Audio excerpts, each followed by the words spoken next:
새벽 5시 서울 근교에 위치한 육군 제7기계화사단 사령부 장민서 소장의 집무실은 깊은 고요함에 잠겨 있었다. 형광등의 차가운 빛만이 공간을 가득 채우고 있었고 굳건하고 단단한 표정으로 서류를 검토하는 그녀의 모습은 그 빛 속에서 더욱 도드라져 보였다. 장민서 소장. 그녀를 아는 사람들은 강철병리라 불렀다. 30이 되기 전부터 국방의 최전선에 서왔고 남성 중심의 군 조직에서 자신의 능력과 헌신으로 별 하나를 달아낸 인물. 어깨에 드리워진 그 계급장의 무게는 대한민국의 안보라는 거대한 책임감을 상징했다. 그녀는 책상 위에 쌓인 긴급 보고서를 한 장 한 장 넘기며 눈을 비볐다. 밤샘 작업은 익숙했지만 오늘 아침의 공기는 평소와 달랐다. 조선반도 서해 근해에서 발생한 기밀 사안에 대한 최종 검토를 마친 그녀는 펜을 내려놓았다. 이만하면 충분해. 중얼거리며 뻣뻣해진 목을 길게 풀었다. 창밖은 아직 짙은 어둠에 잠겨 있었지만 동쪽 지평선 너머로 희미한 여명이 번지기 시작하고 있었다. 통제실을 나서는 장 소장의 발걸음은 평소의 묵직한 권위 대신 묘한 가벼움과 설렘을 품고 있었다. 복도에서 마주친 부관들은 서로 눈짓을 교환했다. 늘 빈틈없는 강철벽이 이렇게 미묘하게 들뜬 모습을 보이는 것은 흔치 않은 일이었기 때문이다. 부관 중 한 명인 박 상사가 조심스럽게 물었다. 오늘 혹시 특별한 일정이 있으십니까? 장민서는 잠시 걸음을 멈추고 아주 희미하게 미소 지었다. 그 미소는 군복을 입은 장군이라기보다는 그저 한 사람의 어머니가 지을 수 있는 따스한 것이었다. 아들 만나러 갑니다. 6개월 만이네요. 박 상사의 얼굴에도 비로소 이해가 떠올랐다. 해군에서 복무 중인 한지훈, 이병아, 장 소장의 외아들이었다. 군인 가족의 삶이란 다 그러했다. 만남보다는 헤어짐이 더 익숙한 운명. 그녀는 개인 집무실로 돌아와 책상 위를 정리했다. 서류 파일들을 정확하게 정돈하고 컴퓨터를 종료했다. 책상 한 구석에 놓인 사진 액자 속 사진을 물끄러미 바라보았다. 아직 고등학생이던 지훈다이 밝게 웃고 있는 모습이었다. 지금은 어떤 모습일까? 훈련받고 더 늠름해졌겠지. 혼잣말처럼 중얼거린 장민서는 익숙하게 군복을 벗고 사복으로 갈아입었다. 오늘만은 사단장이 아닌 그저 평범한 어머니로서 아들을 만나고 싶었다. 사령부를 나서는 그녀의 머릿속은 온통 아들 생각뿐이었다. 특히 며칠 전 마지막 통화에서 들었던 아들의 목소리가 계속 귓가를 맴돌았다. 평소에 활기 넘치던 목소리가 아니었다. 마치 목소리 속에 어떤 그림자가 드리워진 듯 했다.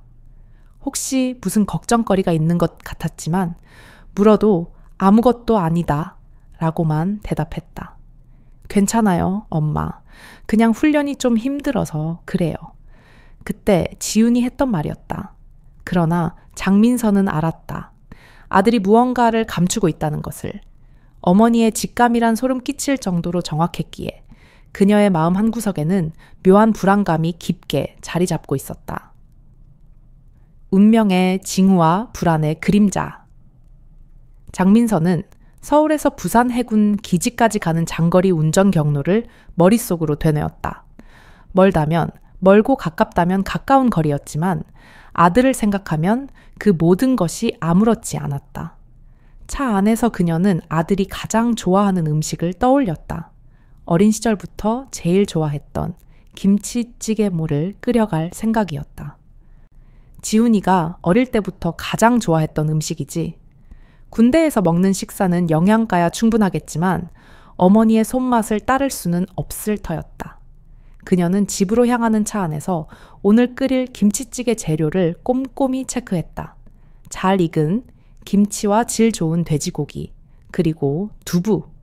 특히 돼지고기는 특별히 정육점에 부탁해 지방이 적절하게 섞인 부위를 미리 주문해 놓았다. 고기를 넉넉히 사놔야 지훈이가 배불리 먹을 텐데 어머니로서 해줄 수 있는 가장 확실하고 따뜻한 위로였다. 새벽 도로 위는 한산했다. 가로등 불빛만이 규칙적으로 차창을 스치고 지나갔다. 라디오에서는 잔잔한 음악이 흘러나왔다. 장민서는 엑셀을 밟으며 생각했다. 사단장으로서의 삶은 늘 긴장의 연속이었다. 국방이라는 무거운 책임감이 어깨를 짓눌렀다. 하지만 오늘 하루만은 그 모든 것을 잠시 내려놓고 싶었다. 오늘 하루만은 그녀는 그저 아들을 보고 싶어하는 평범한 어머니였다. 지훈이 많이 컸을까? 신호등 앞에 멈춰 서면서 그녀는 다시 한번 중얼거렸다. 6개월이라는 시간은 결코 짧지 않았다. 20살의 청년에게는 더욱 그랬을 터였다. 얼마나 많은 것을 경험했을까? 힘든 훈련도 있었을 것이고 새로운 친구들도 사귀었을 것이다. 그러나 그 모든 긍정적인 추측 사이로 며칠 전 아들의 불안한 목소리가 불쑥 끼어들며 그녀의 희미한 미소를 지워버렸다. 집에 도착한 그녀는 곧바로 부엌으로 향했다. 냉장고를 열어 재료를 확인했다. 다행히 필요한 재료는 대부분 있었다. 그녀는 알람을 설정하고 침대에 누웠다. 피곤한 몸이었지만 잠이 오지 않았다. 아들을 만날 생각에 마음이 설레면서도 그 설렘 뒤편에는 그림자처럼 드리운 불안감이 그녀를 짓눌렀다. 창밖의 하늘은 느리게 밝아오고 있었다. 여명의 장민서 소장은 지금 잠시 그 무거운 계급장을 내려놓고 한 아이의 어머니로 돌아가려 하고 있었다. 그것이 얼마나 행복한 일인지, 그리고 동시에 얼마나 불안하고 취약한 감정인지 그녀는 누구보다 잘 알고 있었다. 다음 날 아침, 시계 알람 소리에 장민서는 눈을 떴다. 새벽부터 서둘러 세수를 하고 부엌으로 향했다. 오늘은 특별한 날이었기에 정성을 다해 요리를 준비해야 했다. 잘 익은 김치를 썰고 돼지고기를 먹기 좋은 크기로 손질했다. 냄비에 들기름을 두르고 김치와 고기를 볶기 시작했다. 고소한 냄새가 부엌에 가득 퍼졌다. 푹 익은 김치찌개는 지훈이가 가장 좋아하는 깊은 맛을 내기 시작했다. 그녀는 완성된 김치찌개를 맛보고 만족스러운 듯 고개를 끄덕였다. 이어 밑반찬으로 아들이 좋아하는 멸치볶음과 계란말이를 정성껏 만들었다. 아들이 좋아하는 것들로만 가득 채운 도시락통을 보자 그녀는 비로소 안심이 되는 듯했다. 이 정도면 배불리 먹을 수 있겠지. 그녀는 완성된 도시락을 보자기로 정성껏 감싸 가방에 넣었다. 시계를 보니 출발 시간이었다. 부산으로 향하는 길은 토요일 아침이라 생각보다 한산했다. 장민서는 운전하며 라디오를 들었다. 날씨가 좋다는 예보가 흘러나왔다. 면회하기에 완벽한 날씨였다. 지훈이도 기다리고 있겠지. 그녀는 조금 속도를 높였다. 한시라도 빨리 아들의 얼굴을 보고 싶었다. 6개월 만에 재회였기에 나눌 이야기가 산더미 같았다. 군대 생활은 어떤지, 친구들과는 잘 지내는지, 힘든 일은 없는지 묻고 싶은 것이 셀 수 없이 많았다. 그러나 장민서의 마음 한구석에는 여전히 불안감이 남아 있었다. 며칠 전 통화에서 들었던 아들의 지친 목소리가 계속 마음에 걸렸다. 혹시 무슨 일이라도 생긴 건 아닐까 하는 걱정이 떠나지 않았다. 괜찮을 거야. 그냥 훈련이 힘들 뿐이겠지. 그녀는 스스로를 위로하며 핸들을 돌렸다. 이제 곧 부산 해군 기지가 보일 터였다. 아들을 만나면 이 모든 걱정은 사라질 것이었다. 정성껏 준비한 도시락을 함께 먹으며 천천히 이야기를 나누면 될 일이었다. 그러나 운명은 이들의 재회를 그저 평범한 어머니와 아들의 만남으로 두려 하지 않았다. 장민서의 직감이 경고음을 울리기 시작한 그 순간 이미 그녀의 아들 한지훈 이병틀의 삶에는 거대한 그림자가 드리워져 있었고 그 그림자는 이윽고 대한민국 군 전체를 뒤흔들 폭풍이 될 터였다. 이 만남은 단순한 모자상봉이 아니라 피할 수 없는 운명의 장에 들어서는 첫걸음이었다. 차량의 시동이 걸렸다. 새벽의 고요함을 깨뜨리며 장민서 소장의 검은색 세단이 육군 사령부를 빠져나왔다. 그녀는 더 이상 계급장이나 직책을 의식하지 않았다. 그녀의 모든 의식은 아들 한지훈 이병이 복무하고 있는 머나먼 남쪽의 부산 해군 기지로 향하고 있었다. 서울에서 부산까지는 적어도 4시간 반 이상을 달려야 하는 먼 거리였다. 그러나 그녀에게 그 거리는 아무런 의미가 없었다. 그녀의 마음은 이미 아들에게 가 닿아 있었다. 장민서는 운전대를 잡은 손에 힘을 주었다. 그녀의 삶은 늘 전략과 전술, 그리고 차가운 이성으로 채워져 있었다.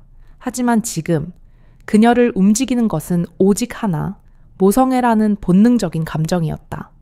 강철벽이라 불렸던 그녀의 외면 아래 가장 연약하지만 가장 강한 존재인 어머니의 심장이 뛰고 있었다. 괜찮을 거야. 훈련이 힘들 뿐이야. 그녀는 스스로에게 되뇌었지만 그럴수록 아들의 목소리는 더 생생하게 귓가에 울렸다. 평소의 활기찬 목소리가 아니었다.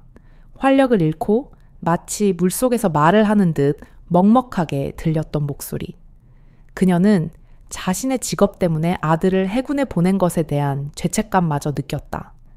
군인의 삶이 얼마나 고단하고 외로운지 누구보다 잘 알면서도 아들의 단호한 눈빛과 어머니처럼 나라를 지키는 사람이 되고 싶다는 말에 반대할 수 없었다.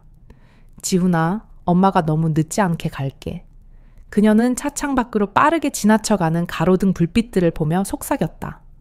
고속도로에 접어들자 동쪽 하늘이 서서히 붉게 물들기 시작했다. 그녀는 속도를 올렸다.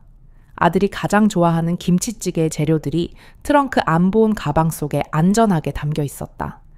그 음식은 단순히 끼니를 때우는 것이 아니라 집과 어머니의 사랑을 상징하는 따뜻한 위로였다. 그녀는 군대에서 먹는 정량화된 식사에 익숙했다. 영양가는 높겠지만 영혼을 위로할 맛은 없었다. 그녀의 아들도 분명 그러할 터였다. 어머니의 손맛은 어떤 것과도 바꿀 수 없는 치유의 힘이었다. 운명의 엇갈림, 그리고 라디오 속의 경고 시간은 흐르고 차량은 수도권을 벗어나 남쪽으로 질주했다. 해가 완전히 떠오르자 도로는 조금씩 활기를 띠기 시작했다. 장민서는 잠시 휴게소에 들러 짧게 휴식을 취하기로 했다. 휴게소의 푸드코너 구석 테이블에 앉아 따뜻한 커피 한 잔을 마셨다. 창밖으로 햇살이 쏟아져 들어왔다. 부산의 날씨가 좋다는 예보처럼 오늘 하루는 모든 것이 순조로울 것만 같았다. 그녀는 습관처럼 라디오 주파수를 돌렸다. 평온한 클래식 음악이 흘러나오다가 갑자기 정규 뉴스 보도로 바뀌었다. 아나운서의 차분하지만 단호한 목소리가 공간을 채웠다. 한편 최근 국방부 조사팀은 남부 지역 일부 해군 부대를 대상으로 기강해이 및 변경 부조리 관련 불시 점검을 시작했다고 밝혔습니다. 특히 일부 부대에서 선임병에 의한 가혹행위와 관련된 심각한 제보가 접수되어 비공식 조사가 진행 중인 것으로 알려져 군 내부의 긴장감이 고조되고 있습니다. 장민서의 심장이 순간 덜컥 내려앉았다. 그녀는 커피잔을 든 채 그대로 멈춰버렸다. 남부 지역 해군 부대, 기강해이, 가혹행위. 이 세 개의 단어가 그녀의 귀를 강하게 때렸다. 물론 대한민국 해군 부대는 한두 곳이 아니며 남부 지역은 광범위했다. 그러나 하필 그녀가 아들을 면회하러 가는 이 시점에 그녀가 군을 떠나 어머니로 돌아가려는 이 순간에 이런 뉴스가 흘러나온 것은 단순한 우연으로 치부하기 어려웠다. 군인으로서의 냉철한 이성은 확률적으로 우연일 뿐이라고 속삭였지만 어머니의 불안한 직감은 이것은 운명의 징후라고 단정지었다. 그녀는 곧바로 휴대전화를 꺼내 아들에게 메시지를 보냈다. 지훈아, 엄마 지금 부산 가는 길이야. 괜찮지? 도착하면 연락할게. 회신은 없었다. 물론 훈련 중이거나 당직 중이어서 즉시 답장을 못할 수도 있었다. 하지만 그녀는 이미 알고 있었다. 아들의 침묵이 그녀의 불안을 가중시키고 있다는 것을. 그녀의 마음속에서 군인 장민서 소장과 어머니 장민서 사이에 격렬한 내적 갈등이 일어났다. 소장으로서의 이성, 이 문제는 군 내부의 통제된 프로세스를 따라야 한다. 개인적인 감정으로 접근해서는 안 된다. 군의 명예와 규율이 우선이다. 어머니로서의 본능, 규율이 무너진 곳에 내 아들이 있다. 내 아들이 고통받고 있다면 나는 그 모든 규율을 깨뜨려서라도 진실을 알아내고 아들을 지켜야 한다.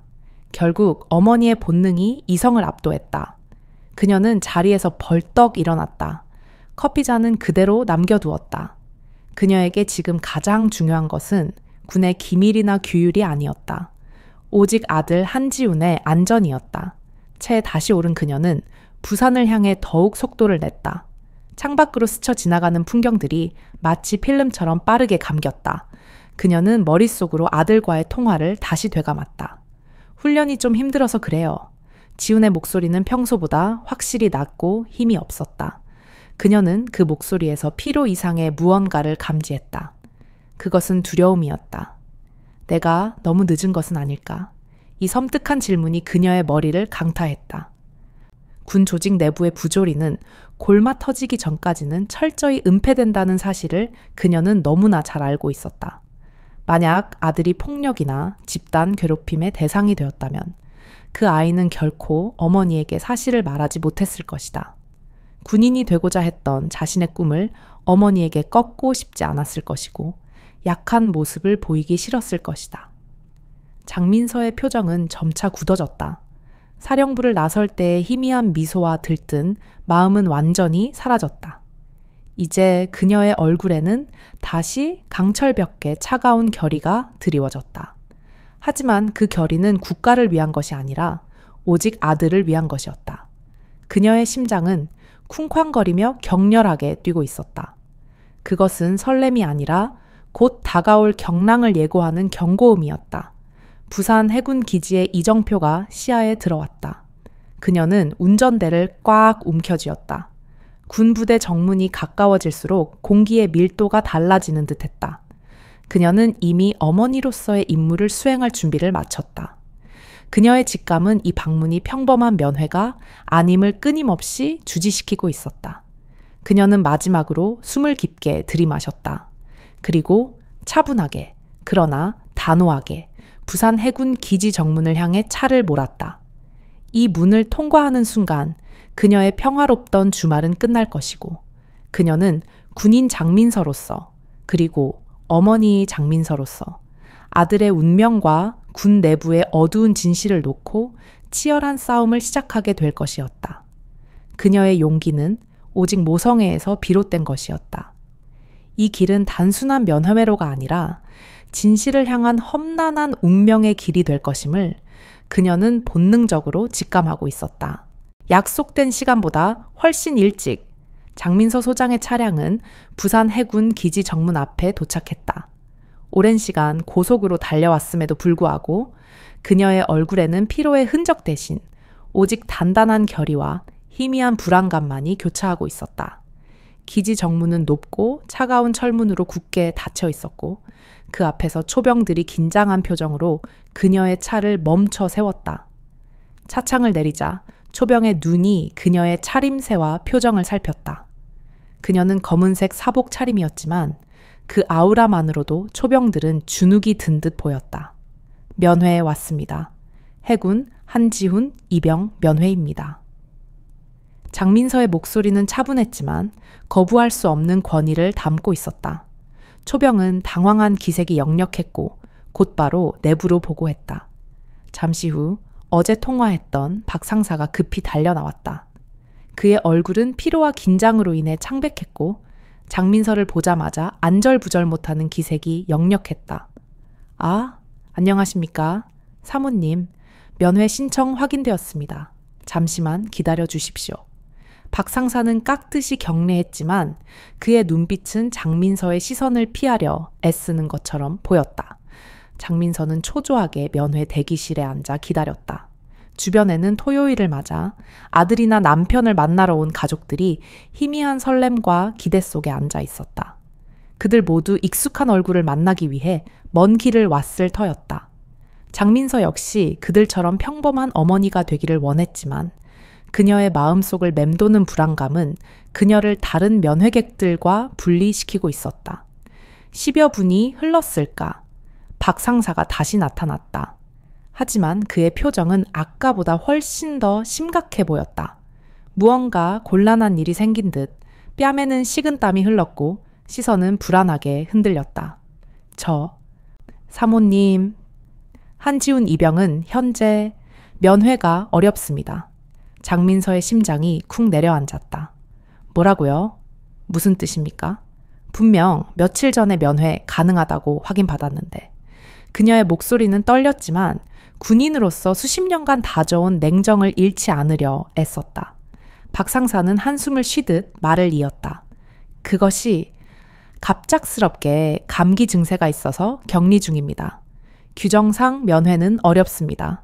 죄송합니다. 감기 격리? 장민서는 고개를 갸웃거렸다. 며칠 전 통화할 때만 해도 그런 기색은 없었다. 게다가 만약 감기로 격리되었다면 왜 미리 연락하지 않았을까? 그녀의 군인으로서의 이성은 이 상황이 규율적으로 모순된다는 것을 즉각적으로 파악했다. 그럼 제가 정성껏 준비해온 이 도시락이라도 전달해 주실 수 있습니까? 장민서는 보자기로 곱게 싼 도시락 가방을 내밀었다. 박 상사는 더욱 당황한 표정을 지었다. 아, 그것도 규정상 곤란합니다. 격리 중이시라서. 그는 시선을 바닥에 고정한 채 말을 흐렸다. 그때였다. 장민서는 박 상사가 무심코 뒤를 돌아보는 짧은 순간을 놓치지 않았다. 복도 저편, 그림자가 짙게 들이운 곳에 해군 간부 한 명이 팔짱을 낀 채 이쪽을 주시하고 있었다. 그의 얼굴은 무표정했지만 그의 자세와 시선은 이 상황을 통제하고 있다는 것을 명백하게 보여주고 있었다. 장민서의 직감은 강하게 경고했다. 무언가를 숨기고 있다. 감기 격리라는 이야기는 믿기 어려웠다. 장민서는 더 이상 캐묻지 않았다. 알겠습니다. 제가 돌아가겠습니다. 그녀는 조용히 일어섰지만 마음속으로는 이미 결심을 굳힌 상태였다. 아들에게 무언가 문제가 생겼다는 확신이 들었다. 면회소를 나서는 그녀의 표정은 돌처럼 굳어 있었다. 도시락 가방을 꽉 쥔 그녀의 손에는 힘줄이 솟아 있었다. 그녀의 내면에서 강철벽의 본능이 발동하기 시작했다. 상황을 파악해야 한다. 무슨 일이 있었는지 반드시 알아내야 한다. 정문 밖의 미스터리, 그리고 두 번째 거짓말. 장민서는 곧바로 집으로 돌아가지 않았다. 주차장에 기대어 서서 높은 담장 너머로 보이는 기지 건물을 응시했다. 저 안 어딘가에 지훈이가 있을 텐데 왜 만날 수 없다는 거지? 그녀는 감기 격리라는 말을 다시 되뇌었다. 수십 년간 군 생활을 한 그녀에게 감기로 면회를 막는 것은 이례적이었다. 게다가 박 상사의 태도는 누가 봐도 무언가를 감추고 있었다. 그녀는 다시 면회소 안으로 들어섰다. 이번에는 다른 직원을 찾아 물어보기로 했다. 안내 데스크에는 앳된 얼굴의 수병 한 명이 앉아 있었다. 죄송하지만 한지훈 이병이 언제부터 격리되었는지 알 수 있습니까? 수병은 컴퓨터를 확인하더니 고개를 갸웃거렸다. 격리 기록이 없는데요. 한 이병은 현재 정상 근무 중으로 되어 있습니다. 장민서의 눈빛이 싸늘하게 빛났다. 역시나 그녀의 의심이 확신으로 바뀌는 순간이었다.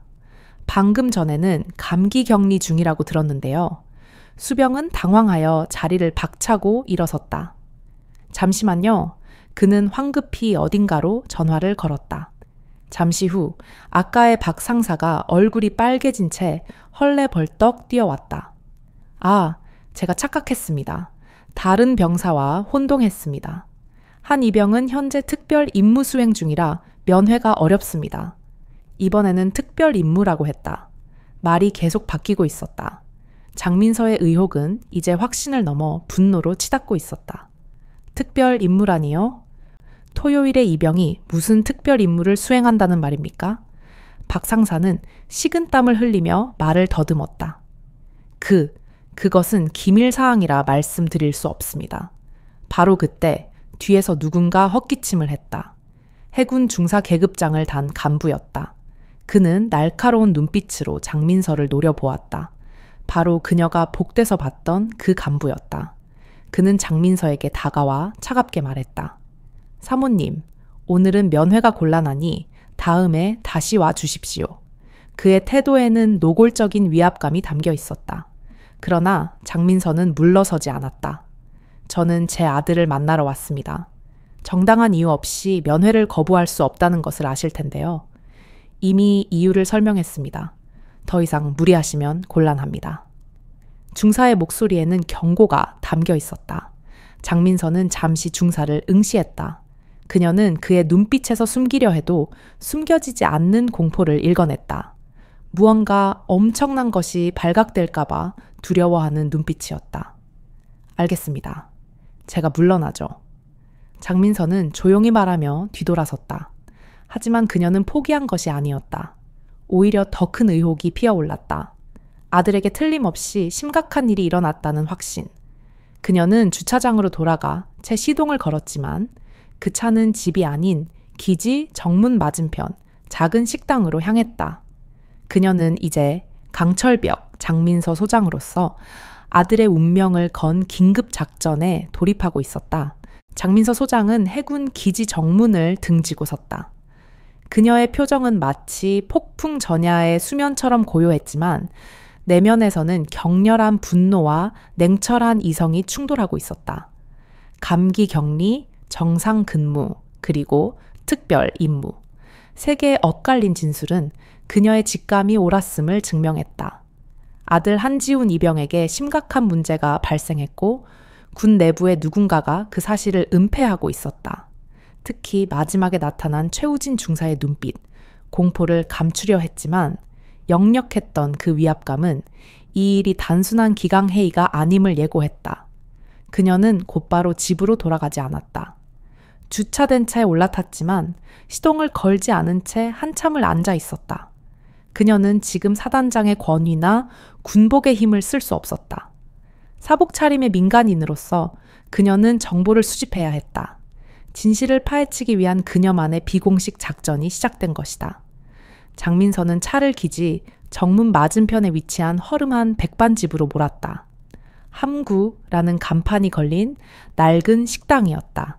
기지 근처의 식당은 자연스럽게 군인들이 자주 찾는 곳이었다. 점심시간이 한참 지난 시간이라 식당은 한산했지만 이것은 그녀에게 완벽한 환경이었다. 어서 오세요. 뭐 드시겠어요? 식당 아주머니가 친절하게 물었다. 장민서는 김치찌개를 주문하고 창가 자리에 앉았다. 그곳에서는 기지 정문이 한눈에 들어왔다.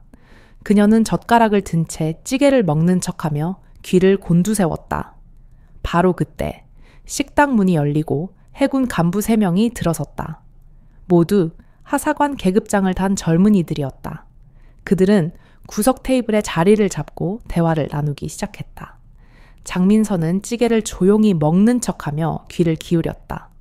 오늘 면회 온 그 여자분 봤어? 엄청 깐깐하더라. 한 명이 낮게 말했다. 봤지? 박 상사 얼굴 사색이 되던 거. 어쩔 수 없잖아. 위에서 당분간 입 닫으라고 했으니까. 박 상사, 너는 결국 거짓말을 했구나. 장민서의 주먹이 떨렸지만 그녀는 표정 변화 없이 찌개만 바라보았다. 근데 그 구타 사건 말이야. 어떻게 됐대? 다른 간부가 조심스럽게 물었다. 구타 사건. 이 두 단어가 장민서의 머릿속에 맴돌았다. 역시나 단순 감기가 아니었어. 아직 조사 중이래. 며칠만 더 버티면 조용해질 거라고 하던데 3번째 간부가 대답했다. 피해자가 꽤 많다고 들었는데. 쉿, 조용히 해. 여기 사람 있잖아. 그들은 급히 목소리를 낮췄다. 그러나 장민서는 이미 들어야 할 모든 것을 들었다. 구타 사건, 그리고 피해자. 이 사건이 개인의 일탈이 아니라 조직적인 은폐에 놓여 있음을 확인하는 순간이었다. 그녀는 서둘러 계산을 마치고 식당을 나왔다. 채 돌아와 휴대전화를 들고 아들 한지훈에게 전화를 걸었다. 신호음은 길게 이어졌지만 아무도 받지 않았다. 문자를 보냈다. 지훈아, 엄마야, 괜찮니? 꼭 연락해. 역시 답장은 오지 않았다. 장민서의 불안감은 극에 달했다. SNS와 또 다른 단서, 그녀는 곧바로 기지를 떠나지 않았다. 대신 기지 근처의 한적한 카페로 들어섰다. 노트북을 꺼내 해군 관련 뉴스나 SNS를 검색하기 시작했다.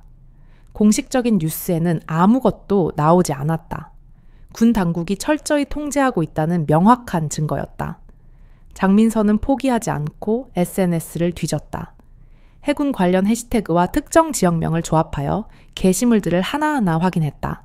그러던 중 익명의 계정으로 올라온 하나의 게시물을 발견했다. 부산 기지에서 끔찍한 일이 벌어지고 있습니다. 하지만 모두 침묵하고 있어요. 누군가 이 진실을 세상에 알려야 합니다. 글은 그것이 전부였지만 장민서는 직감했다. 이것이 아들의 사건과 관련되어 있음을. 그녀는 이 계정 주인을 찾아내야 할지 아니면 이 정보를 바탕으로 다른 행동을 해야 할지 고민했다. 시간이 없었다. 해가 지기 시작하면서 기지 주변은 어둠이 깔리기 시작했다. 그녀는 다른 방법을 사용해야 했다. 더 이상 기다릴 수 없었다. 장민서는 다시 차를 몰아 기지 정문 맞은편의 낡은 포장마차 거리를 찾았다. 해 질 역이라 군인들이 하나둘 모여들기 시작하는 시간이었다. 함구, 식당보다 더 노골적으로 군인들의 사적인 대화가 오가는 곳이었다. 그녀는 구석 자리를 골라 앉았다. 소주 한 병과 간단한 안주를 시켰다. 평범한 손님처럼 보이기 위해 노력했지만 그녀의 모든 신경은 주변 군인들의 대화에 집중되어 있었다. 시간이 흐르자 해군 복장을 한 젊은 수병들이 삼삼오오 모여들었다. 분위기는 어딘가 모르게 무거웠다. 야, 너 그 얘기 들었냐? 옆 테이블에서 한 수병이 목소리를 낮춰 말했다. 무슨 얘기? 그 구타 사건 말이야. 위에서 난리도 아니래. 장민서의 귀가 쫑긋 섰다. 젓가락을 든 채 음식을 먹는 척하며 귀 기울였다. 쉿, 조용히 해. 함부로 얘기하면 안 돼. 알아. 근데 진짜 심각하다며. 피해자가 한두 명이 아니래. 장민서의 손이 미세하게 떨렸다. 구타, 피해자. 낮에 들었던 단어들이 다시 등장했다. 그녀는 숨을 멈추고 다음 이야기를 기다렸다. 바로 그때 입구에서 간부들이 들어섰다. 중사와 상사 계급장을 단 무리였다. 그들이 들어서자마자 수병들의 대화는 뚝 끊겼다. 간부들은 장민서의 바로 뒷 테이블에 자리를 잡았다. 그녀는 등을 돌리고 있었지만 그들의 대화는 선명하게 들렸다. 오늘 면회 온 여자 때문에 고생 많았지? 그러게 말입니다. 박 상사가 말을 바꾸는 바람에 더 의심만 샀잖아요. 어쩔 수 없어. 위에서 당분간 입 다물고 있으라고 했으니까. 장민서의 주먹이 꽉 쥐어졌다. 자신을 두고 하는 이야기임이 분명했다.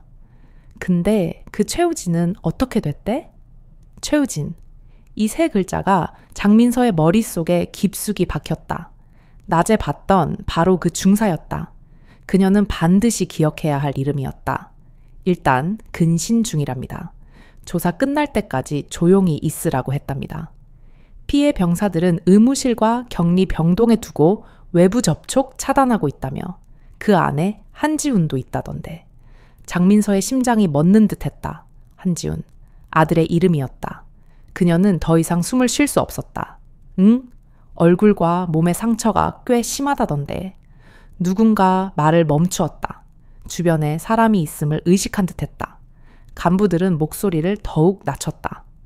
어쨌든 며칠만 더 버티면 돼. 위에서 적당히 처리해 줄 거야. 하지만 피해자가 12명이나 되는데 그러니까 더 조용히 처리해야지. 언론에 알려지면 큰일 나. 장민서는 더 이상 참을 수 없었다. 12명의 피해자, 그리고 그중 한 명이 자신의 아들 한지훈이라는 사실. 게다가 얼굴과 몸에 상처가 있다는 말에 가슴이 찢어지듯 아팠다. 그녀는 뛰쳐나가고 싶었지만 그러지 않았다.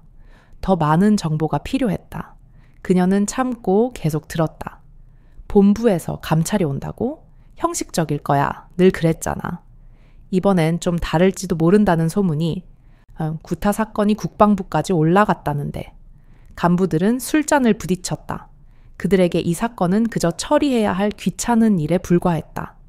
그러나 장민서에게는 아들의 생명이 걸린 문제였다. 근데 최우진 그 자식은 왜 그렇게까지 한 거야? 평소에도 손버릇이 나빴지만 이번엔 좀 심하게 했다던데. 한지훈이 대들었다던가? 부당한 명령을 거부하니까 집단으로. 또다시 누군가 기침을 하며 대화가 끊겼다. 장민서는 천천히 자리에서 일어났다. 더 들을 필요가 없었다. 충분한 정보를 얻었다. 아들이 부당한 명령을 거부하다가 집단 폭행을 당했다는 사실을 알게 된 것이다. 그녀는 계산을 하고 밖으로 나왔다. 밤 공기는 차가웠지만 그녀의 가슴은 분노로 뜨겁게 타오르고 있었다. 최우진. 그녀는 그 이름을 되뇌었다. 아들을 다치게 한 자의 이름. 반드시 대가를 치르게 할 것이다. 장민서는 차로 돌아와 잠시 생각에 잠겼다. 당장 기지로 쳐들어가고 싶었지만 그래서는 안 되었다. 더 전략적으로 접근해야 했다. 그녀는 휴대전화를 꺼내 연락처를 검색했다. 국방부에 아는 지인이 몇 명 있었다. 그중 한 명에게 전화를 걸었다. 여보세요? 중령님 되십니까? 장민서입니다. 아, 장 소장님. 이 시간에 무슨 일이십니까? 긴급히 여쭤볼 것이 있어 전화했습니다. 부산 해군 기지에 대해 아시는 것이 있습니까? 최근 구타나 사건 관련 보고가 있었는지 궁금해서요. 전화 너머로 잠시 침묵이 흘렀다. 공식적으로는 아무것도 없습니다. 하지만 비공식적으로 무언가 조사가 진행 중이라는 소문은 있었네? 왜 그러십니까? 개인적으로 확인할 일이 있어서. 감사합니다. 전화를 끄는 장민서는 결심했다. 내일 아침 다시 기지를 찾아갈 것이다. 하지만 이번에는 사복이 아닌 군복을 입고 육군 사단장의 신분으로 집으로 돌아가는 길, 장민서는 내내 지훈을 생각했다. 얼마나 아팠을까? 얼마나 무서웠을까? 왜 엄마에게 말하지 않았을까? 미안하다, 지훈아. 엄마가 너무 늦었구나. 장민서는 독백했다. 눈물이 고였지만 그녀는 울지 않았다. 지금은 울 때가 아니었다. 아들을 위해 싸워야 할 때였다. 집에 도착한 그녀는 곧바로 서재로 들어갔다. 군복을 꺼내 다림질을 하고 훈장을 하나하나 확인하며 닦았다. 계급장도 반짝반짝 빛나도록 손질했다. 내일은 달라질 거야. 장민서는 맹세했다. 사단장의 권위를 이용해서라도 아들을 만나고 진실을 밝히고 책임자들을 반드시 처벌받게 할 것이다. 거울 앞에 서서 군복을 입어 보았다. 거울 속의 장민서는 더 이상 걱정하는 어머니가 아니었다. 그녀는 대한민국 육군의 고위 지휘관이었다. 최우진, 그리고 너희들을 비호하는 모든 자들, 각오해라. 장민서의 눈빛이 차갑게 빛났다. 내일이 되면 모든 것이 드러날 터였다. 밤이 깊어지자 장민서 소장의 차량은 다시 서울로 향했다. 그녀의 운전은 더 이상 단순한 이동이 아니었다. 그것은 복귀였다. 어제 부산으로 향할 때 그녀는 아들을 걱정하는 어머니였지만 지금 그녀는 아들을 지키고 부조리를 응징하기 위해 돌아온 장민서 소장, 강철벽 그 자체였다. 그녀의 머릿속은 오직 하나의 전략으로 가득 차 있었다. 최우진 중사라는 이름, 12명의 피해자, 그리고 부당한 명령 거부로 인한 집단 폭행이라는 사실. 이 모든 조각난 정보들이 그녀의 분노를 연료로 삼아 하나의 완벽한 그림을 완성하고 있었다. 미안하다, 지훈아. 엄마가 너무 늦었구나. 그녀는 울지 않았다. 눈물이 고였지만 그녀는 그것을 삼켜냈다. 지금 흘릴 눈물은 사치였다. 군인으로서, 그리고 어머니로서 그녀는 이제 싸워야 할 때였다. 그녀는 잠시 국방부의 지인에게 전화를 걸어 부산 해군 기지 관련 비공식 정보가 더 있는지 확인했지만 공식적인 보고는 차단되어 있었다. 이것은 군 내부의 치밀한 은폐 작업이 진행 중임을 의미했다. 은폐가 철저할수록 그들이 숨기려는 진실은 더 거대하고 추악하다는 것을 그녀는 알고 있었다. 새벽녘 사령부 관사에 도착한 장민서는 곧바로 서재로 향했다. 그녀의 손은 망설임이 없었다. 그녀는 정갈하게 개어놓았던 육군 정복을 꺼냈다. 지금 그녀에게 필요한 것은 어머니의 포옹이 아니라 사단장이라는 계급의 권위와 힘이었다. 그녀는 능숙하게 군복을 다렸다. 훈장 하나하나를 꺼내 확인하고 먼지를 털어내며 닦았다. 그녀가 지난 수십 년간 국가에 헌신한 증표들, 1급 보국 훈장을 비롯해 국제평화협력상 등 열정과 희생으로 쌓아 올린 경력의 훈장들이었다. 그리고 어깨에 달릴 소장의 별 하나, 계급장. 그녀는 그것을 조심스럽게 만졌다. 오늘만큼 이 계급장의 무게가 든든하게 느껴진 적은 없었다. 오늘은 엄마가 아니라 군인으로 간다. 그녀는 거울 속에 자신에게 다짐하듯 말했다. 군복을 입은 그녀는 거울 앞에 섰다. 어제의 사복 차림의 불안한 어머니는 사라졌다. 대신 그 자리에는 냉철하고 강인한 의지를 가진 대한민국 육군의 고위 지휘관이 서 있었다. 그녀의 눈빛은 차갑게 빛났고 그 안에 담긴 분노는 어떤 무기보다 강력해 보였다. 그녀는 모든 것을 바로잡고 진실을 밝혀낼 준비가 되어 있었다. 최우진, 그리고 너희들을 비호하는 모든 세력 각오해라. 다음 날 아침 해가 뜨기 전부터 장민서는 일어났다. 창밖은 여전히 어둠에 잠겨 있었지만 그녀의 의지는 새벽의 어둠보다 더 선명했다. 그녀는 군복을 단정하게 갖춰 입고 화장도 거의 하지 않았다. 오늘은 격렬한 싸움이 기다리고 있었기에 꾸밈은 사치였다. 그녀는 공식적인 방문이 아니었기에 검은색 관용차 대신 자신의 자가용을 선택했다. 그러나 그녀가 풍기는 위험은 어떤 공식 의전 행렬에도 뒤지지 않았다. 부산으로 향하는 도로는 출근 시간대와 겹쳐 혼잡했다. 하지만 장민서는 초조해하지 않았다. 오히려 이 시간을 마음을 다잡고 전략을 최종 점검하는 시간으로 삼았다. 그녀의 목표는 명확했다. 첫째, 아들 한지훈 이병과 다른 피해 병사들을 만나는 것. 둘째, 은폐하려는 세력을 무너뜨리고 진실을 밝히는 것. 셋째, 책임자들에게 합당한 처벌을 받게 하는 것. 오전 9시, 그녀의 차량은 다시 부산 해군 기지 정문에 도착했다. 초병들이 그녀의 차를 멈춰 세웠다. 장민서는 차창을 내렸다. 초병들은 그녀의 얼굴과 사복을 먼저 보았지만 이내 그녀의 어깨에 달린 계급장을 확인하고는 눈이 휘둥그레졌다. 육군소장, 그 계급장의 무게는 그들이 감히 막을 수 있는 수준이 아니었다. 초병은 황급히 거수 경례를 올렸다. 해군 한지훈 이병 면회 때문에 왔습니다. 장민서의 목소리는 어제와 같이 차분했지만 어조는 거부할 수 없는 단호함을 담고 있었다. 초병은 당황하여 무정의로 급히 보고했다. 소장님께서 면회 오셨습니다. 잠시 후 어제 장민서를 만났던 박 상사가 얼굴이 백지장처럼 하얗게 질린 채 달려나왔다. 그의 눈은 어제 장민서가 예상했던 그대로 공포로 가득 차 있었다. 사복 차림의 사모님이 하루 만에 육군 최고위 장성 중 한 명인 소장의 신분으로 나타날 것이라고는 상상조차 못했을 것이다. 소장님이십니까? 박 상사는 말까지 더듬었다. 그렇습니다.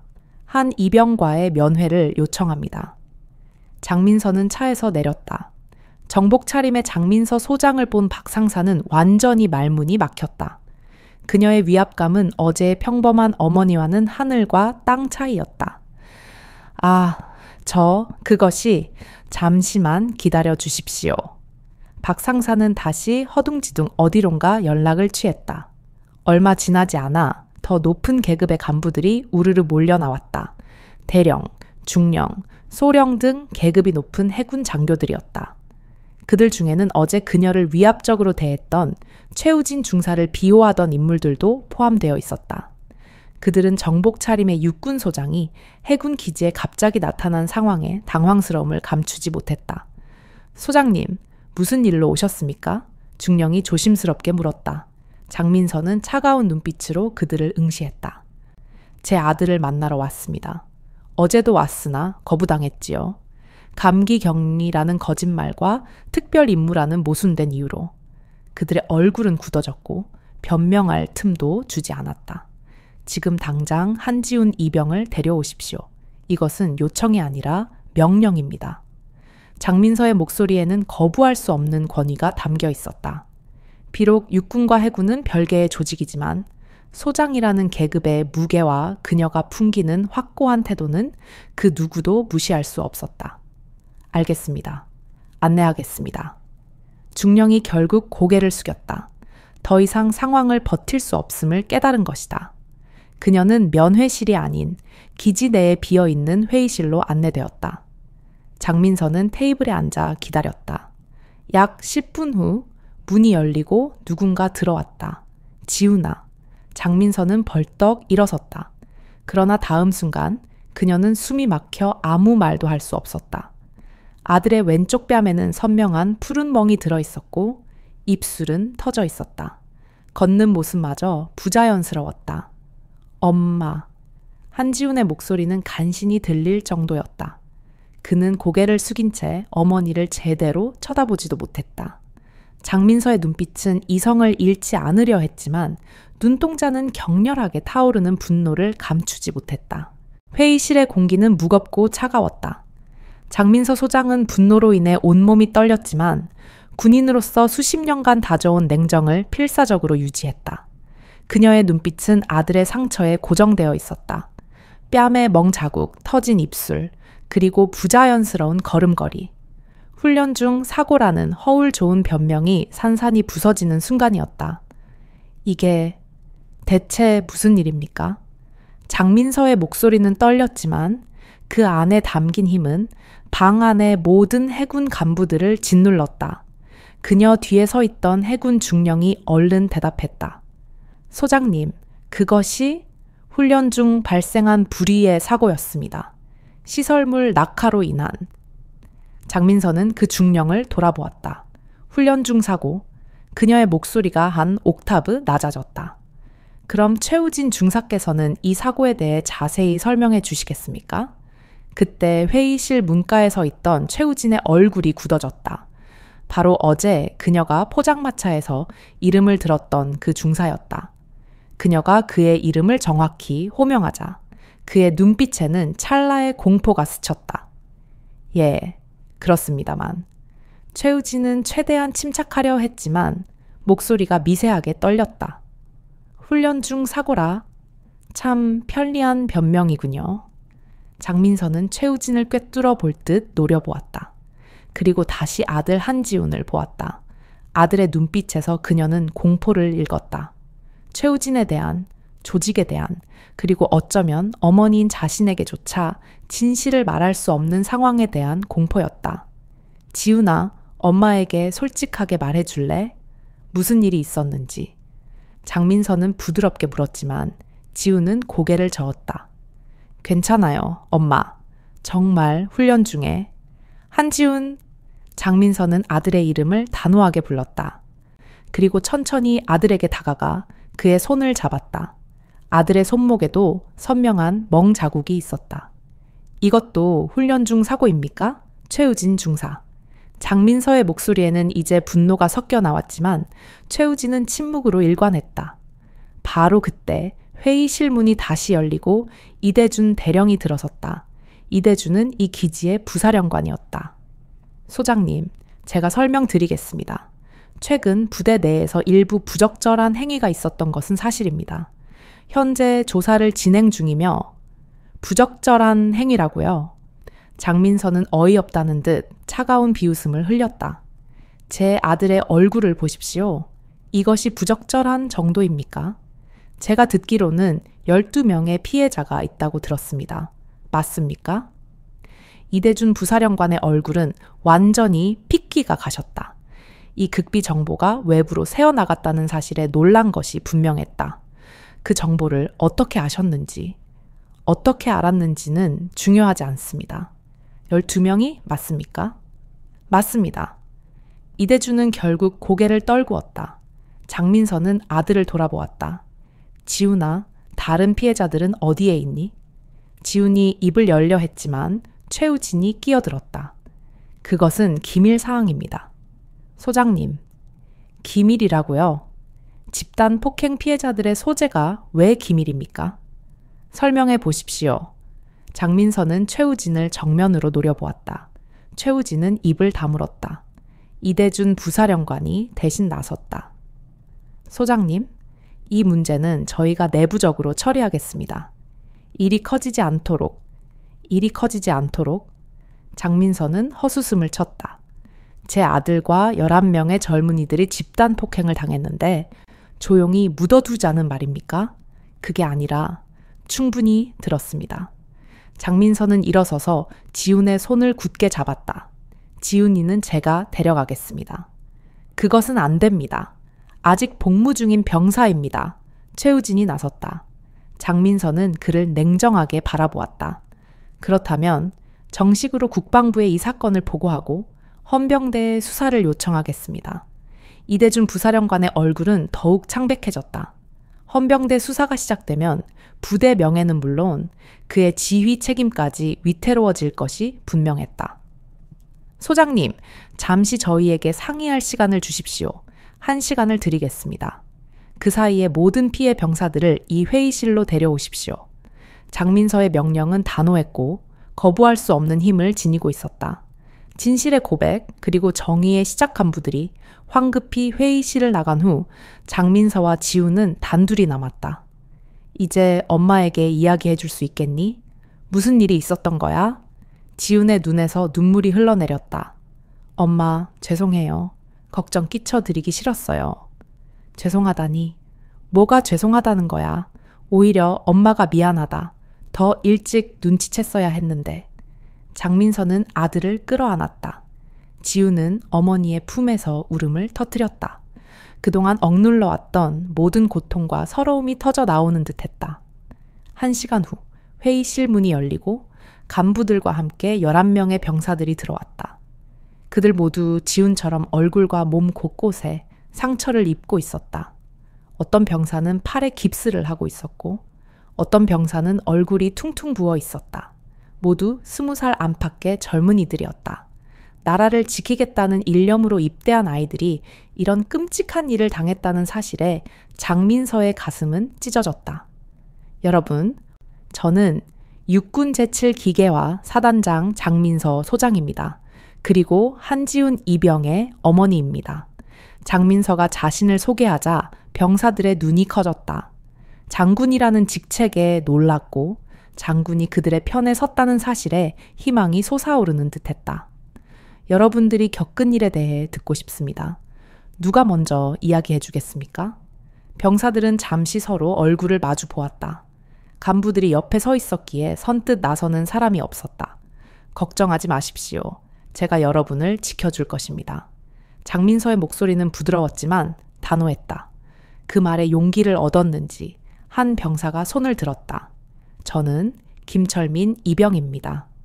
김이병, 이야기해 보십시오. 철민은 잠시 머뭇거리다가 입을 열었다. 2달 전부터 시작되었습니다. 최우진 중사가 개인적인 심부름을 시키기 시작했습니다. 처음에는 담배를 사오는 정도였지만 철민은 최우진을 힐끗 보았다. 최우진의 얼굴은 굳어 있었다. 계속하십시오. 장민서가 격려했다.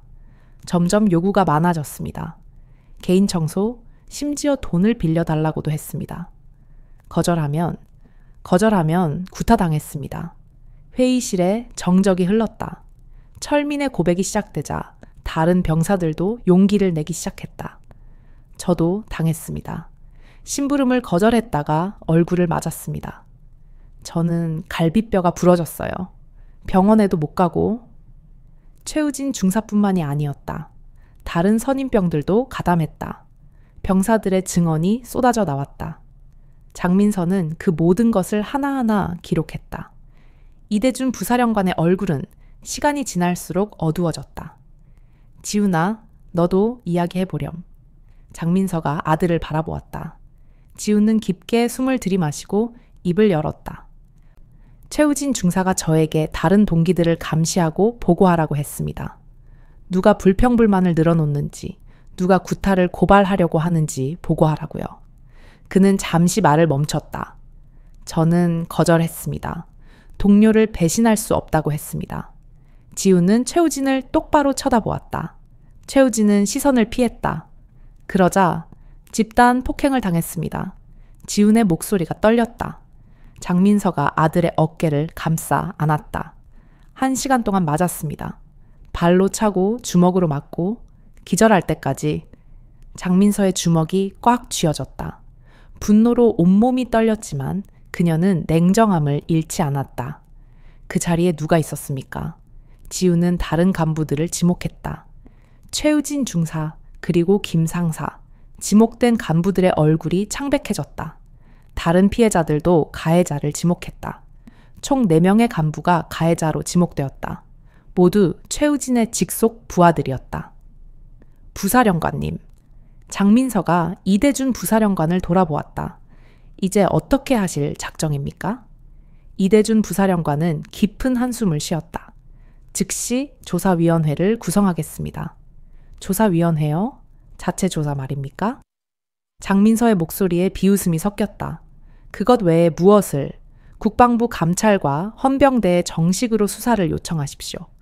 이것은 단순한 기율 문제가 아니라 명백한 범죄입니다. 하지만 그렇게 되면 부대의 명예가 이대준이 우려를 표했다. 장민서의 눈빛이 더욱 날카로워졌다. 이미 명예는 땅에 떨어졌습니다. 이 젊은이들이 받은 고통을 보십시오.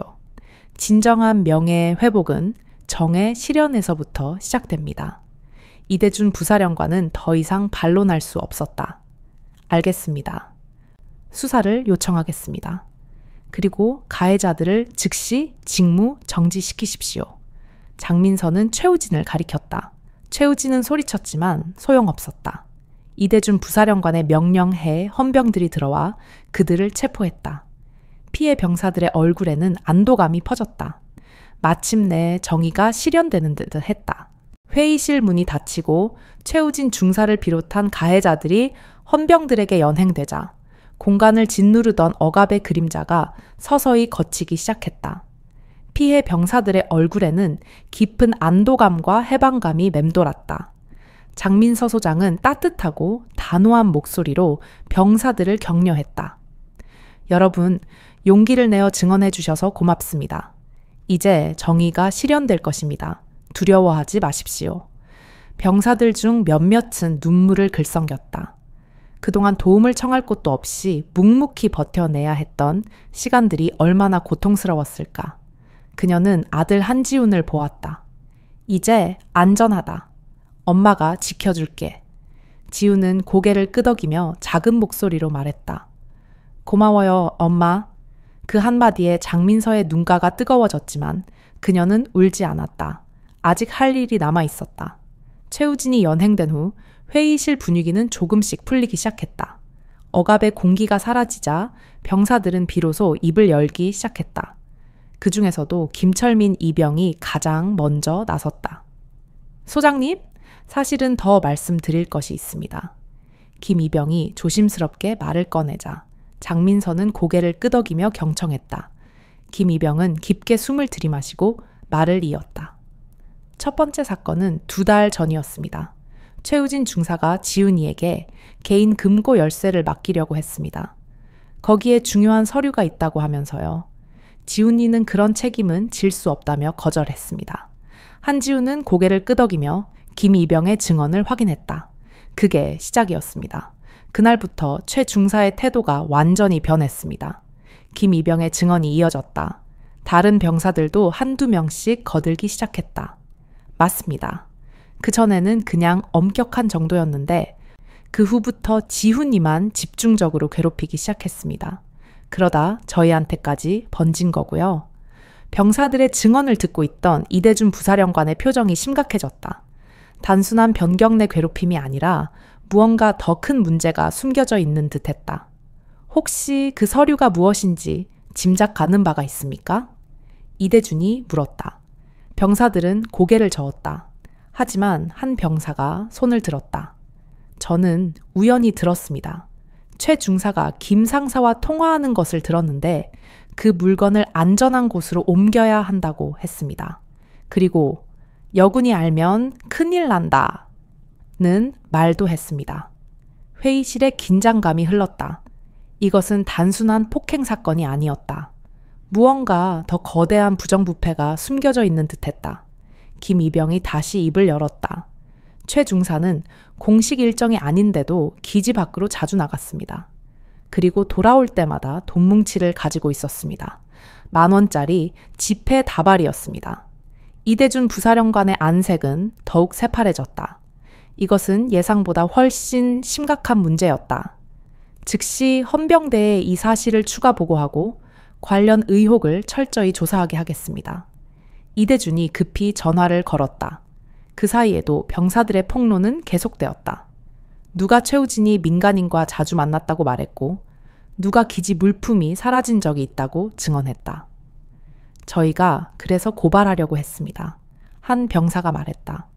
하지만 최 중사가 눈치채고 협박했습니다. 입을 열면 가만두지 않겠다고요.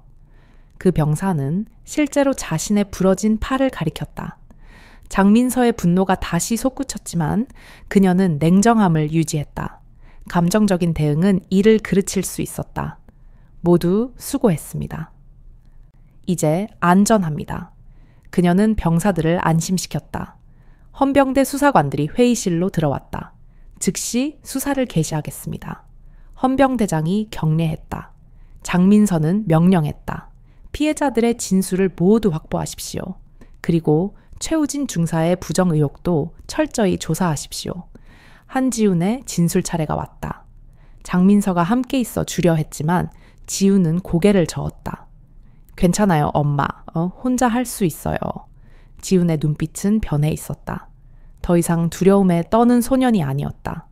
정의를 위해 싸우는 군인의 눈빛이었다. 1시간 이상 진술이 이어졌다. 병사들은 그들이 겪었던 모든 일, 폭행, 금품 갈취, 인격 모독, 상상 이상의 부조리를 털어놓았다. 이 정도면 군사 재판도 가능합니다. 헌병대장이 이대준 부사령관에게 보고했다. 최우진, 중사와 관계자들을 모두 구속하겠습니다. 이대준은 고개를 끄덕였다. 더 이상 숨길 수 없었다. 장민선은 병사들을 둘러보았다. 모두 지쳐 보였지만 동시에 해방감을 느끼고 있었다. 여러분, 정말 수고 많았습니다. 다시는 이런 일이 없을 것입니다. 제가 약속합니다. 병사들이 고개를 숙여 인사했다. 몇몇은 눈물까지 글썽겼다. 그동안 얼마나 힘들었을까. 그리고 부사령관님, 장민서가 이대준을 바라보았다. 이 병사들이 불이익을 받지 않도록 각별히 신경 써 주십시오. 물론입니다. 오히려 용기 있는 행동에 대해 표창을 고려하겠습니다. 이대준의 대답에 병사들의 얼굴이 밝아졌다. 회의실을 나서던 한지훈이 어머니에게 다가왔다. 엄마, 정말 고마워요.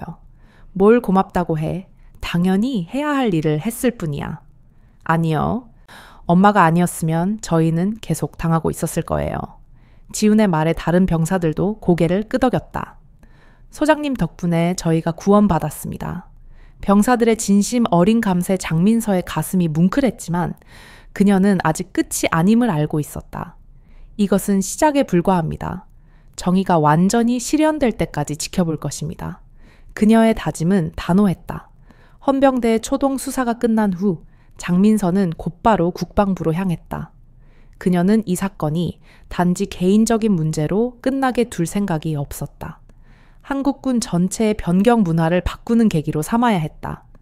국방부에 도착한 장민서는 곧바로 인사국장실로 향했다. 문을 열고 들어서자 인사국장이 놀란 표정으로 일어섰다. 장 소장님, 무슨 일로? 긴급 보고가 있습니다.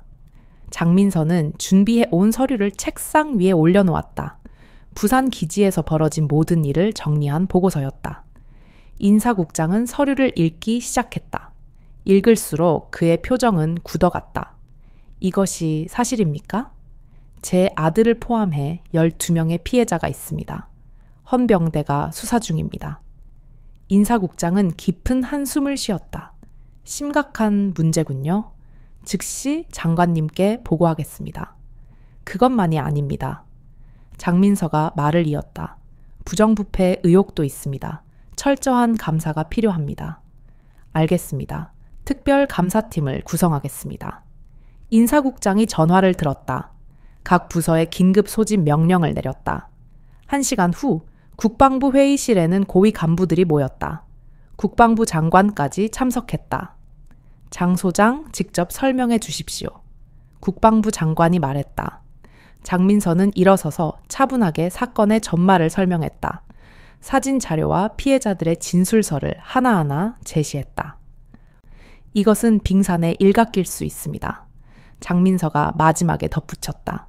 전 부대에 대한 실태 조사가 필요합니다. 회의실이 술렁거렸다. 파장이 너무나 큰 제안이었기 때문이었다. 그렇게 되면 언론에 누군가 우려를 표했다. 장민서는 단호하게 대답했다. 언론이 두려워 정의를 외면한다면 우리는 진정한 군인이 아닙니다. 국방부 장관은 고개를 끄덕였다. 장 소장의 말이 옳습니다. 즉시 전면적인 실태 조사를 명령합니다. 장관의 결정은 확고했다. 이 기회에 반드시 뿌리를 뽑아야 합니다. 회의가 끝난 그날 저녁, 국방부는 공식 성명을 발표했다. 부산 해군 기지 폭행 사건을 공식 인정하고 정훈 실태 조사를 실시한다는 내용이었다. 언론은 즉각 반응했다. 각 방송국은 긴급 뉴스로 이 사건을 다루었다. 장민서는 집에서 한지훈과 함께 뉴스를 보고 있었다. 12명의 피해자가 확인되었으며 가해자들은 모두 구속되었습니다. 아나운서의 목소리가 흘러나왔다. 지훈이 어머니를 보았다. 엄마, 일이 이렇게 커질 줄 몰랐어요. 정의는 때로는 요란하게 오는 법이야. 장민서가 아들의 손을 잡았다. 다음 날부터 전국 각지에서 비슷한 제보가 쏟아져 나오기 시작했다. 육군, 해군, 공군을 막론하고 변경 부조리를 고발하는 목소리가 폭발했다. 장민서의 휴대전화는 쉴 틈이 없었다. 그녀는 모든 전화를 받고 기록했으며 국방부에 전달했다. 한 명의 어머니의 용기가 대한민국 군 전체의 운명을 바꾸는 나비 효과를 일으키고 있었다. 국방부 장관의 명령이 떨어지자 대한민국 군 전체에 거대한 파문이 일었다. 부산 해군 기지구타 사건은 더 이상 한 부대의 사소한 일탈이 아니었다. 그것은 군이라는 거대한 조직 내에 깊숙이 뿌리내린 부조리와 은폐 문화를 상징하는 골마 터진 상처였다. 언론은 연일 이 사건을 보도했고 국민들은 충격과 분노를 금치 못했다. 장민서 소장은 국방부의 공식 발표가 나간 후에도 긴장을 풀지 않았다. 그녀는 국방부 내부에 구성된 변경 문화 개혁 추진단의 단장을 맡아 정훈 실태 조사와 개혁안 마련을 지휘했다. 그녀의 휴대전화는 전국 각지에서 걸려오는 제보 전화로 쉴 틈이 없었다. 육군, 해군, 공군을 막론하고 피해자와 그 가족들의 절규가 쏟아져 나왔다. 우리 아들도 비슷한 일을 당했습니다. 도와주십시오. 딸이 성희롱을 당했는데 아무도 들어주지 않아요. 장민서는 모든 전화를 직접 받고 기록했다. 그녀는 이 모든 제보가 단지 통계 숫자가 아니라 상처받은 영혼들의 목소리임을 알았다. 그녀의 목표는 단순히 가해자를 처벌하는 것을 넘어 군을 근본적으로 변화시키는 것이었다. 군대는 명령으로 움직이지만 진정으로 군대를 강하게 만드는 것은 상호 존중과 신뢰입니다. 그녀는 개혁 추진단 회의에서 단호하게 말했다. 두려움과 억압으로는 결코 강한 군대를 만들 수 없습니다. 장민서 소장의 주도 아래 군은 즉각적인 개혁안을 마련했다. 신고체계 개선, 가해자에 대한 처벌 강화, 그리고 무엇보다 피해자에 대한 보호 및 심리치료 프로그램 강화가 핵심이었다. 한편 최우진 중사에 대한 추가 수사는 충격적인 사실을 드러냈다. 그는 단순히 폭행범이 아니었다. 헌병대 수사관의 보고는 장민서를 경악하게 만들었다. 최우진 중사는 군 물품을 빼돌려 외부에 판매했습니다. 그 돈으로 도박 빚을 갚기 위해 병사들에게 금품을 요구한 것입니다. 단순한 괴롭힘이 아니라 조직적 부패와 사익 추구의 결과였던 것이다. 한지훈 이병과 피해 병사들은 의무실에서 치료를 받았다. 육체적인 상처뿐 아니라 전문적인 심리치료도 병행되었다. 엄마, 이제 괜찮아요. 악몽도 더 이상 꾸지 않아요. 지훈은 어머니를 껴안으며 말했다. 아들의 회복은 장민서에게 가장 큰 위로였다. 군사재판이 열리던 날, 법정은 취재진과 방청객으로 인산인해를 이루었다. 장민서 소장은 증인석에 서서 냉정하게 증언했다. 저는 피해자들의 상처를 직접 목격했습니다. 단순한 훈련 중 사고로는 설명할 수 없는 상처였습니다. 검찰은 증거 사진을 제시했다. 방청석에서는 탄식이 터져 나왔다. 최우진 중사는 고개를 숙인 채 아무 말도 하지 못했다. 재판장의 선고가 내려졌다. 피고인 최우진에게 징역 7년을 선고한다. 다른 가담자들에게도 각각 3년에서 5년의 실형이 선고된다. 또한 피고인들은 모두 불명예 전역 처분한다. 장민서는 법정을 나서며 아들의 손을 잡았다. 끝났구나, 엄마.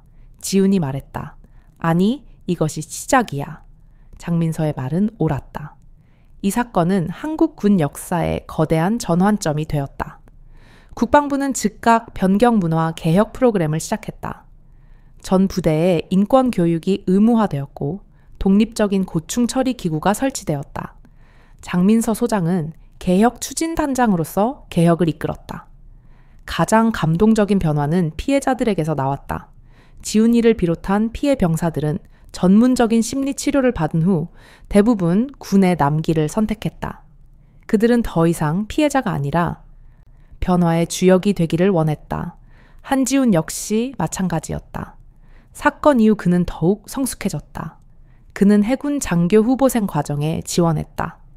왜 군에 남으려 하니? 장민서가 물었다. 저 같은 피해자가 다시는 나오지 않도록 하고 싶어요. 좋은 간부가 되고 싶어요. 아들의 대답에 장민서는 말할 수 없는 자부심을 느꼈다. 개혁은 순조롭게 진행되었다. 장민서는 전국 부대를 순회하며 강연했다. 여러분들이 이끄는 병사들은 부하가 아니라 전우입니다. 그들을 지키는 것이 진정한 지휘관의 역할입니다. 그녀의 간견을 들은 젊은 간부들은 깊은 감명을 받았다. 시간이 흐르자 변화는 명확해졌다. 변경 폭력 사건은 급격히 감소했고 사병들의 사기는 오히려 올라갔다. 언론 보도에 따르면 그해 자원 입대 지원자가 20% 증가했다고 했다. 국민들이 군의 변화를 인정하기 시작한 것이다. 사건이 마무리된 지 2년 후 봄날의 따뜻한 햇살이 부산 해군 사관학교를 비추고 있었다. 임 관식장에는 새로운 장교들이 열을 맞춰 서 있었다. 그 중에는 한지훈의 모습도 있었다. 그는 우수한 성적으로 장교 후보생 과정을 마쳤다. 임관식이 끝나자 지훈은 어머니에게 다가왔다. 장민서는 자랑스러운 표정으로 아들의 어깨에 소위 계급장을 달아주었다.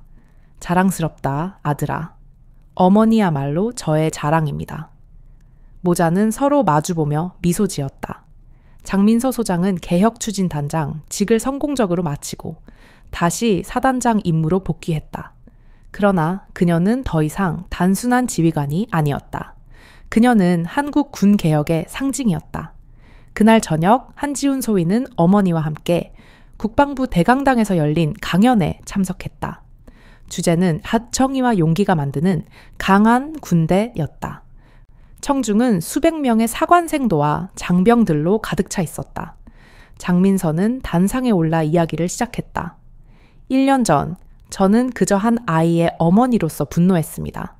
하지만 그 분노를 정의로운 변화의 동력으로 삼았습니다. 여러분도 그렇게 할 수 있습니다. 그녀의 목소리는 차분했지만 힘이 있었다. 군대는 명령으로 움직이지만 진정으로 군대를 강하게 만드는 것은 상호 존중과 신뢰입니다. 강연 중 박수가 터져 나왔다. 특히 젊은 장병들의 반응은 뜨거웠다. 우리는 적과 싸우는 전사입니다. 그러나 동료를 해치는 것은 적을 돕는 것과 같습니다. 장민서는 시선을 천천히 돌리며 청중과 눈을 맞추었다. 여러분, 한 분 한 분이 변화의 주인공입니다. 약한 동료를 보호하고 부당함에 맞설 용기를 가지십시오. 간견이 끝나자 우레와 같은 기립박수가 쏟아졌다. 간견을 마친 장민서는 지훈과 마주 앉아 차를 마시며 조용한 시간을 보냈다. 엄마, 제가 소위가 된 첫날부터 결심한 것이 있어요. 지훈이 찻잔을 내려놓으며 말했다. 제 부하들에게는 절대 제가 경험한 일이 일어나지 않도록 하겠다고요. 장민서는 고개를 끄덕였다. 좋은 결심이다. 하지만 명심하렴. 좋은 지휘관이 되는 것은 쉽지 않단다. 알고 있어요. 그래서 엄마를 본받으려고요. 지훈의 말에 장민서는 미소 지었다. 나는 그저 해야 할 일을 했을 뿐이야. 그 해야 할 일을 하는 것이 얼마나 어려운 일인지 이제는 알아요. 모자는 서로 마주보며 따뜻한 미소를 나누었다. 며칠 후 장민서는 사단 지휘소로 출근했다. 부관이 일정을 보고했다. 오후에 신병 교육대 방문이 있습니다. 알겠습니다. 준비하도록. 장민서는 이제 정기적으로 신병 교육대를 방문했다. 새로 입대한 장병들에게 올바른 군인 정신을 가르치기 위해서였다. 교육대에 도착한 그녀는 수백 명의 신병들 앞에 섰다. 앳된 얼굴의 젊은이들이 긴장한 표정으로 앉아 있었다. 여러분들을 환영합니다. 여러분들은 이제 대한민국을 지키는 자랑스러운 전사가 될 것입니다. 하지만 명심하십시오.